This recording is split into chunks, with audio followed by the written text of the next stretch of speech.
The University of New Hampshire's Interoperability Lab recently expanded its automotive Ethernet testing capabilities, and Unh-iol says that it is the first lab to offer 100BASET1 physical medium attachment testing along with 100BASET1 interoperability testing. Curtis Donoghue, Senior Manager for Ethernet Technologies at Unh-iol, said that the test lab's expansion in this area is part of an effort to support growing implementation of in-vehicle Ethernet systems by automotive manufacturers. The overabundance of sensors installed in the modern-day vehicles has led to the development of complex safety systems. As a result, this brings in a challenge of its own where the conventional wiring harnesses and connectors are incompetent to support the bandwidth requirements owing to high-speed data transmission. Technavio said in a recent report on leading automotive Ethernet vendors.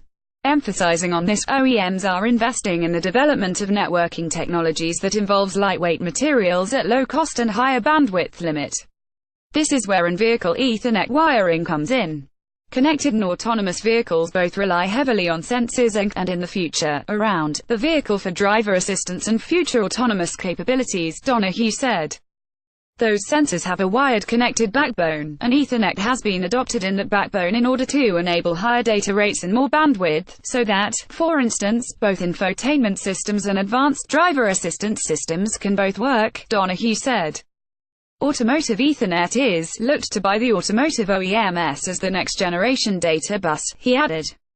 Traditional in-vehicle connection systems had a maximum capability of around 10 megabits per second, he said, but Ethernet can support up to 100 megabits per second, and IEEE anticipates even faster speeds, gigabit and multi-gigabit speeds for in-vehicle systems. In the future, in general, Ethernet is meant to be the solution to allow for the higher bandwidth to create the self-driving ecosystem that we know is coming, Donoghue said.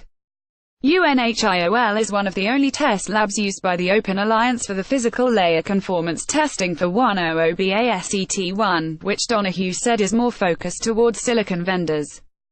Unh-iol has been doing that testing for about 4 years, Donoghue said, and now the testing program is large enough to warrant a testbed for interoperability. Donoghue said that the interoperability aspect is one that will appeal to automotive OEMs who want to make sure that physical layer integration will work with their software stacks in a multi-vendor environment. The PMA testing, he said, involves receiver testing and traffic exchange including under stress conditions with the introduction of jitter, crosstalk or other imperfections in the radio frequency environment, to make sure that the PHY design can withstand them.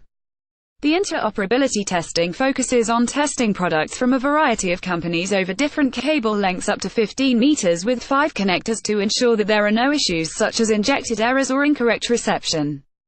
Related posts: Automotive Ethernet Connected Car Unh-iol.